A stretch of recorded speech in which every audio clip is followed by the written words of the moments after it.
Podcast mit Disney. Ja, danke. Das Thema des heutigen Abends sieht dankbarer aus, als es ist. Es geht um Walt Disney, es geht um Begleiter ihrer aller Kindheiten, mutmaßlich in meiner Kindheit, muss ich sagen, tatsächlich noch eher als in gedruckter Form. Das hat dann wahrscheinlich die spätere Studienentscheidung mitdeterminiert. Und die Bedeutung von Disney für uns alle können wir uns klar machen, wenn wir uns eine Welt ohne Disney vorstellen. So sehen sie, beziehungsweise so stellt Disney sie sich dann entsprechend auch vor. Das Ganze ist etwas postapokalyptisch, sehen Sie, es ist in Schwarz-Weiß. Wobei ich sagen muss, ich finde die Bildkomposition sehr schön.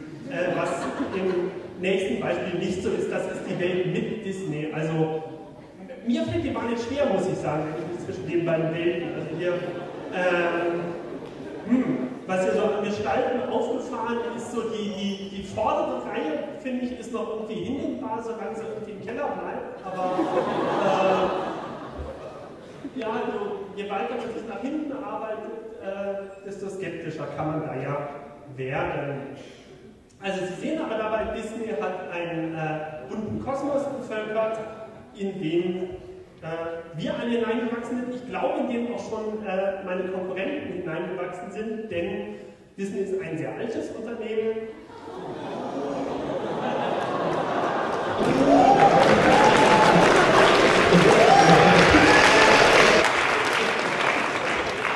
Der war jetzt sogar umgeblasen.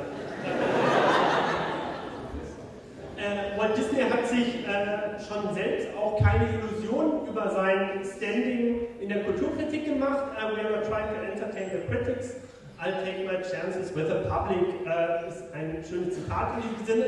Wobei man dazu sagen muss, nachdem die Kulturkritik einige Jahrzehnte oder so ein knappes Jahrhundert mittlerweile versucht hat, Disney totzuschlagen, ist sie mittlerweile eingeschränkt und es gab tatsächlich dann neulich einen Rettungsversuch. Es gab nämlich Ausstellungen über den Einfluss der europäischen Kunstgeschichte auf Walt Disney. Und so kann man es dann wieder retten. Wenn man irgendwie sagt, das ist eigentlich ja auch nur Surrealismus, dann wurde es für den Feuilleton-Redakteur wieder konsumierbar. Das war der Umweg dahin. Sie sehen, Disney ist ein globales Phänomen, das sehen Sie an diesen dezenten Anspielungen und ganz klischeefreien auf Mexiko, die Donald uns hier präsentiert.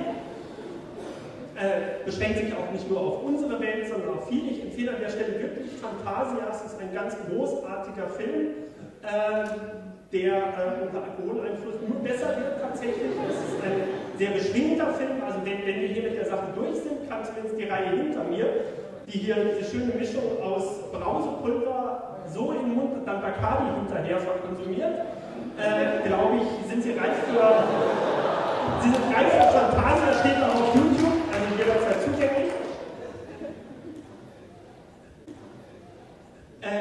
Das mit dem alten Unternehmen, Sie sehen, das war außerhalb jeder Debatte und somit nicht offensiv. 1928 erscheint erstmals Mickey Mouse in der Welt im Dampfer Willy. Der Dampfer Willy ist dann mit der Zeit untergegangen. Mickey Mouse ist uns bis heute erhalten geblieben.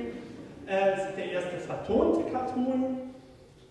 Und mit Flowers and Trees auch nicht wirklich zum Klassiker geworden bei Disney, glaube ich. Oder kennt jemand Flowers and Trees? Wow! Applaus! Das ist mal breite Bildung. Gewinnt tatsächlich Walt Disney seinen ersten Academy Award. 1937 startet das dann so richtig mit Schneewittchen und die Sieben Zwerge als erstem komplett animiertem Musikfilm, bei dem man es dann, was animierte Musikfilme angeht, auch hätte belassen können. Also es gibt ja so Experimente. Für mich persönlich ist das auch mal 3D-Kino, wo ich denke, schön, dass man es mal ausprobiert hat, so die Hand auf die Herdplatte. Muss aber nicht nochmal. Und animierte Musikfilme wäre ich, gerade wenn man sich Schneewittchen, was ja schon alles ausgelotet hat, was man damit tun und anderen antun kann, eigentlich gut gewesen, war es aber nicht. Sie sehen, Pinocchio, Dumbo, Bambi und Fantasia werden veröffentlicht, wobei, wie gesagt, Fantasia ist schön beschwingt und weggeknallt. Ja, Disney beschäftigt bald 1000 Künstler. An der Stelle ist auch zu sagen, die Globalisierung hat uns tatsächlich auch für Disney naheliegenderweise nicht halt gemacht. Und der Eintritt des Mangas in Deutschland, wo würden Sie da sagen, beginnt der? Was ist der erste Kontakt mit Manga in Deutschland? Heidi, genau, tatsächlich. Heidi nicht mit diesen Riesenaugen und ja auch sonst sehr merkwürdig, mit diesem etwas seltsamen Altöhi und so weiter.